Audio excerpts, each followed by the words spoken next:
So Amir, this is something almost everyone has to deal with at some point, calling in sick. Sometimes it's totally legit, and other times, well, maybe you just need a day off. What's your take on why people actually do it? Honestly, Marco, sometimes you wake up and you're really not yourself, headache, sore throat, the whole deal. But I think there are days when people just need a break, even if they're not flat out sick.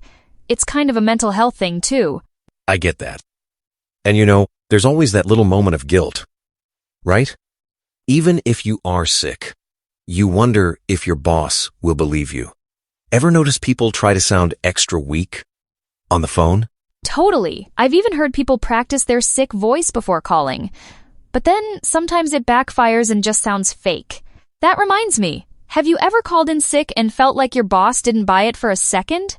More than once, especially if I say it too flatly. There's an art to it, apparently. Which actually brings us to some key phrases you can use to sound more convincing and polite. You mentioned key phrases. Let's talk about those. What's one of the most useful things someone can say when calling in sick?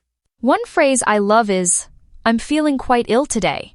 It's direct, but still polite. You're not just saying, "I can't come in." You're letting them know you're unwell without oversharing every detail. Yeah, it definitely sounds a bit softer. Another one I've heard is, "I think I'm coming down with the flu."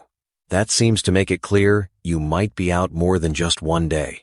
Exactly, and it sounds natural. Instead of just saying you're sick, you're giving a reason, and it's one your boss can probably relate to. Plus, if you mention symptoms like a runny nose or a sore throat, it sounds a lot more believable. Adding, "I was hoping to take the day off to recover," feels especially polite. It's like you're asking, not just telling. People often forget how important that little detail is when speaking to a manager. That actually reminds me earlier. We listened to two versions of the same sick call. One sounded kind of unconvincing, the other much more genuine. What do you think made the difference? Honestly, it was all about the tone. The second time, Julie sounded tired, maybe a bit hoarse. Little details in her voice made it believable. Plus, she listed her symptoms specifically, which helps paint a real picture. And the boss's reaction shifted too, right? The first time he seemed skeptical, but the second time he said, "Try and get some rest," which is a pretty sympathetic response. Right, and that shows if you sound authentic and share just enough detail, your boss is more likely to trust you. Funny enough, I almost called in sick myself last week and had to think about how I'd say it. Oh man, what happened? Did you have the same symptoms as Julie? Pretty much. Headache, sore throat, and worst of all, a runny nose. I hate that. But I took some medicine, rested, and got better in a couple days. Glad I didn't have to make that call. Now here's something I didn't expect: how calling in sick works differently in other countries. Amir, you mentioned something interesting about Egypt. What's the deal there? This always makes me laugh. In Egypt, people rarely call in sick themselves. They'll ask a friend or family member to do it for them. The idea is, if you can call your boss, you're probably well enough to come in. That's wild. So if I were a boss there, I might never believe a sick call unless it's coming from someone else? Exactly. The logic is, if you're really sick, you can't even pick up the phone. It's a totally different approach, makes you wonder which system is better.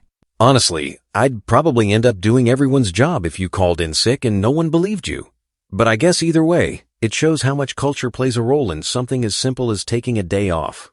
Absolutely. Whether you call, email, or send a friend, the big goal is the same. Let your boss know you need some rest. The way you do it just depends on where you are. Before we wrap up, let's do a quick review of some of those key phrases. Amir, hit us with your favorites for calling in sick. Sure. "I'm feeling quite ill today" is a must-know. Also, "I think I'm coming down with the flu" works great. If you want to be extra polite, say, "I was hoping to take the day off to recover." And of course, there's the trusty calling in sick, which pretty much says it all. Just remember, a little politeness and a few details really help whether you're actually sick or just need to recharge. Exactly.